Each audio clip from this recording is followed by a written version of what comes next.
ሰላም እንዴት ናችሁ የቆንጆ ማዕድ ቤተሰቦች? ዛሬ በቆንጆ ማዕድ የምናዘጋጀው የጨጓራ መረቅ ያለው ጥብስ አሰራር ነው። ቻናሉን ሰብስክራይብ እና ላይክ በማድረግ ጀምሩ።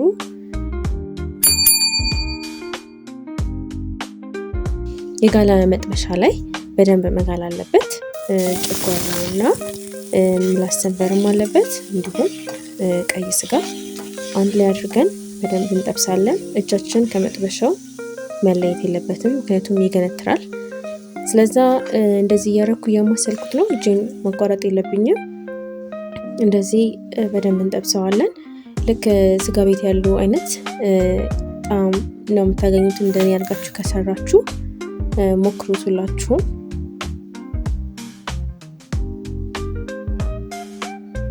ጥሩ የሆነ የቁርስ አማራጭ ነው። በጣም አሪፍ የሆነ የቁርስ አማራጭ ነው። ይህን ከበላችሁ በቃ አሪፍ ነው ለጠዋት። በጣም እንደዚህ በደረቁ ጥብስ ካለልን በኋላ ቅመማ ቅመም እንጨምራለን። የተጠቀምኩት ኮረሪማ፣ የጥብስ ቅጠል፣ እርድና ጨው አረኩኝ። ከዛ በኋላ እንደዚህ አዋህደዋለሁ ማለት ነው። እዚህ ጋር እርድ ለመጠቀም ትችላላችሁ።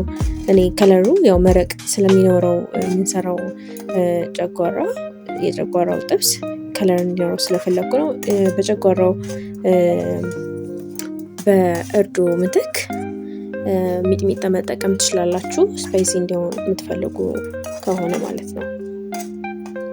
በዚህ መልኩ እንዲህ በደረቁ ከጠበስነው በኋላ እዚህ ጋር መጠንቀቅ ያለባችሁ ነገር የፈላ ውሃ ነው ግዴታ መጠቀም ያለባችሁ መረቅ የምትፈልጉ ከሆነ። ካልሆነ እዚህ ላይ ሽንኩርትና ቃሪያ አድርጋችሁ ቂቤ አድርጋችሁ ማውጣት ትችላላችሁ። ግን እኔ ትንሽ መረቅ እንዲሮስ ስለፈለኩኝ የሞቅ ያለ ውሃ አክቹሊ የፈላ ውሃ መሆን አለበት በጣም ማለት ነው። ያለበዛ ይገነትርብናል።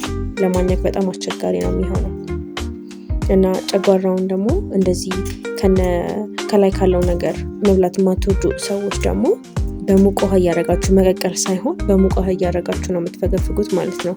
ከዛ በመጨረሻ ቃሪያና ሽንኩርት አደረኩኝ። አሁን በቃ በጣም እየደረሰ ነው። በጣም ቀላል የሆነ የቁርስ አማራጭ ነውና ሞክሩት ሁላችሁም።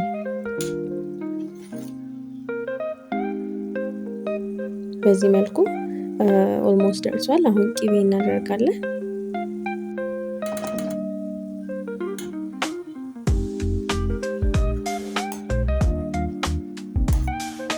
ቂቤውን እናዋሃዳለን። ከዛ ወደ ማቅረቢያ ዕቃችን እንገለብጣለን ማለት ነው። በጣም ጥሩ የሆነ የቁርስ አማራጭ ነው። ሁላችሁም ሞክሩት። ሰብስክራይብ እና ላይክ ማድረጋችሁን አትርሱ እባካችሁ። ቴንኪው፣ ወዳችኋለሁ። ቻው።